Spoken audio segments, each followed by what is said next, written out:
நேற்று 17 மத்தியானம் புதுச்சேரியிலிருந்து இளம் பசங்கள் 22 வயசு 23 வயசு பசங்கள் வந்து சமயபுரம் மாரியம்மன் கோயிலுக்கு போயிட்டு அவங்க சொந்தக்காரங்களை பார்க்கறதுக்காக வந்திருந்தாங்க. அப்ப நானும் இங்க லால்குடி தான் இருக்கேன்னு தெரிஞ்சுட்டு என்னை வந்து சந்திக்க வரும்போது தாவேகா சம்மந்தப்பட்ட தொண்டர்கள் வந்து போய் இந்த மாதிரி நீங்க ஓட்டலிங்கன்னு சொல்லும் போது நாங்க வெளியூர்ல இருந்து வந்திருக்கோம் சொல்லும் போது எப்படி நீங்க வெளியூர்ல இருந்து வரலாம் அப்படிங்கிறது ஒரு basic fundamental rights of human 19(1)D அந்த பேசிக் ரைட்ஸ்குள்ள தெரியாத அந்த தற்கொலையும் அந்த அணில் குஞ்சு கூட்டங்கள் வந்து எப்படி நீங்க இங்க இருந்து வரலாம்னு சொல்லியிருக்காங்க. அப்படி அந்த பேச்சுவார்த்தை நடந்துட்டு இருக்கும்போது கூப்பா கிருஷ்ணன் அவர் வந்து வண்டியிலிருந்து இறங்கியிருக்காரு. இந்த விஷயம் கேள்விப்பட்டோம்னா வண்டியிலிருந்து இறங்கினோடனே அவங்களை வெட்டுங்கடான்னு சொல்லி ஒரு தகதான ஒரு 2 மாநிலத்துக்கும் நல்ல உறவு இருக்கிற மாநிலத்தில் இருக்கும்போது இந்த மாதிரி வந்து உடனே வெட்டுங்கடான்னு சொல்லும் போது இந்த பசங்க கூட இந்த அவங்களோட தாவேகா தொண்டர்கள் அணில் குஞ்சுகள் வந்து உடனே போய் எங்களோட புதுச்சேரியிலிருந்து வந்த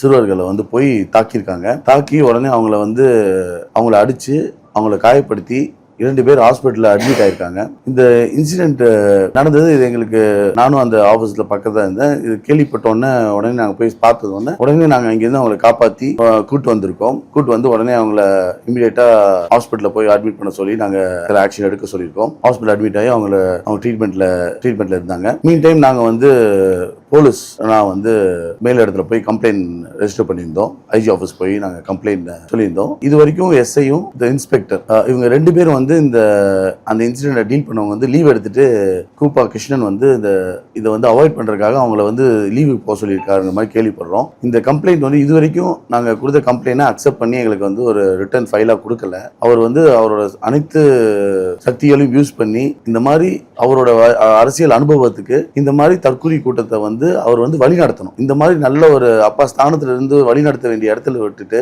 இந்த தற்கொலை கூட்டத்தை வந்து இந்த மாதிரி திசை திருப்பி அவங்க மேல இன்னைக்கு ஒரு அக்யூஸ்டா மாத்தி இந்த மாதிரி தேவையில்லாத செயல்களை செயல்படுறாங்க.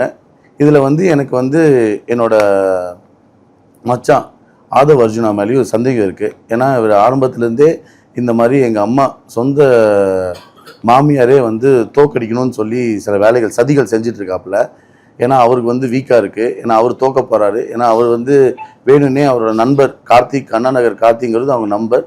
அவரும் சப்ரிஷன் இவங்க எல்லாமே ஒரே நண்பர்கள். ஸோ அந்த நண்பர்கள் கூட்டம் வந்து கண்டிப்பாக வந்து இவரை வந்து நான் விட்டு கொடுத்துறேன்னு சொல்லி இவங்கெல்லாம் பேசியிருக்காங்க. விட்டு கொடுத்து கண்டிப்பாக அதில் அண்ணா நகர் கார்த்தியை ஜெயிக்க வைக்கிறதுக்காக சில வேலைகள் செஞ்சிட்ருக்காங்க. அதே மாதிரி திரு சப்ரிஷன் அவர்கள் வந்து சில தினங்கள் முன்னாடி திருச்சி வந்து லால்குடிக்க பர்டிகுலராக வந்து தோக்கடிக்கணுங்கிறதுக்காக சில சதிகள் செஞ்சுருக்காங்க.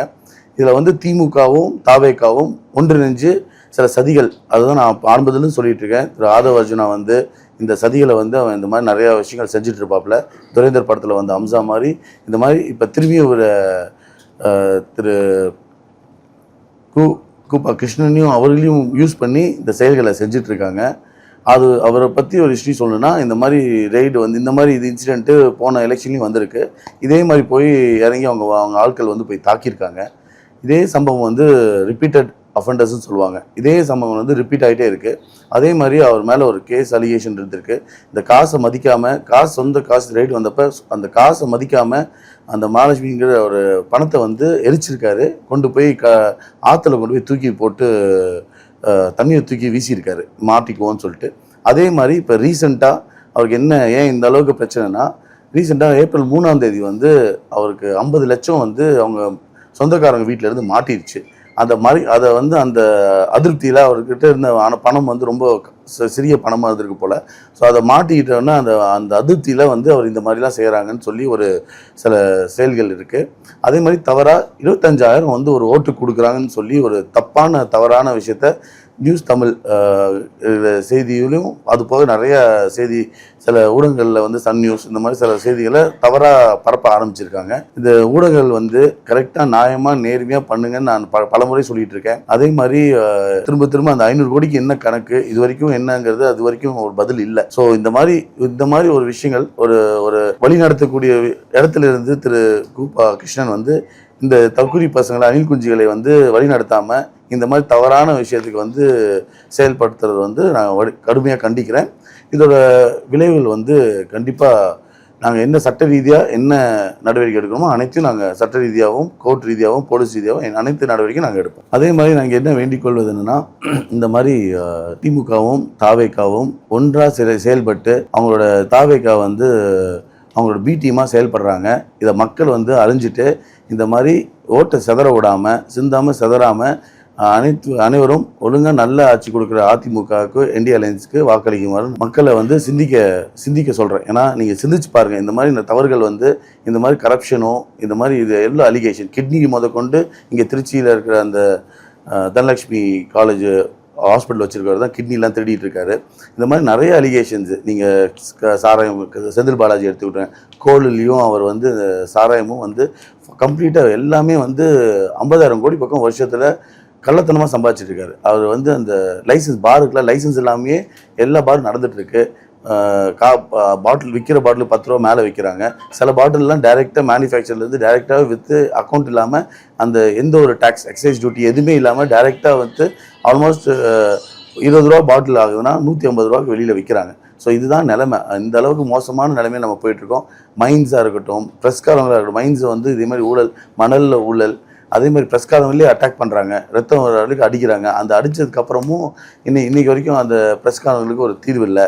இதை பற்றி நாங்கள் எல்லாமே வாய்ஸ் ரைஸ் பண்ணிட்டே இருக்கோம். ஆனால் ஊடகங்களும் எந்த ஊடகங்களோட முதலாளிகிட்ட பேசினா எல்லா ஊடகங்களும் மேலேருந்து கூப்பிட்டு மேட்டுறாங்க.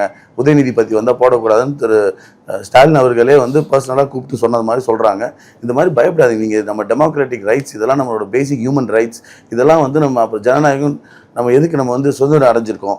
அதுக்கு நம்ம சுதந்திரம் அடையாமல் நம்ம வெள்ளைக்காரங்க அடிமையாக இருந்திருக்கலாமே. இவ்வளோ கஷ்டப்பட்டு தியாகம் செஞ்சு எவ்வளோ வேலுநாச்சியார் அம்மையார்லேருந்து எவ்வளோ பெரிய பெரிய தியாகிகள் தமிழ்நாட்டிலேருந்து சுபாஷ் சந்திர போஸ்லேருந்து எவ்வளோ பேர் வந்து நம்ம மண்ணுக்காக மக்களுக்காக தியாகம் செஞ்ச இந்த உயிர்கள்லாம் வீணாக போயிடக்கூடாது. இந்த ஊழல் தற்ற ஆட்சியை வந்து ஒழிக்கணும். தீய சக்தியான திமுகவை ஒழிச்சு தீரணும். இந்த மாதிரி வந்து ஒரு ப்ரெஸ்ஸுக்கே வந்து சுதந்திரம்னா வேறு யாருக்கு இந்த நாட்டில் தேசத்தில் சுதந்திரம் இருக்குன்னு எனக்கு தெரியல.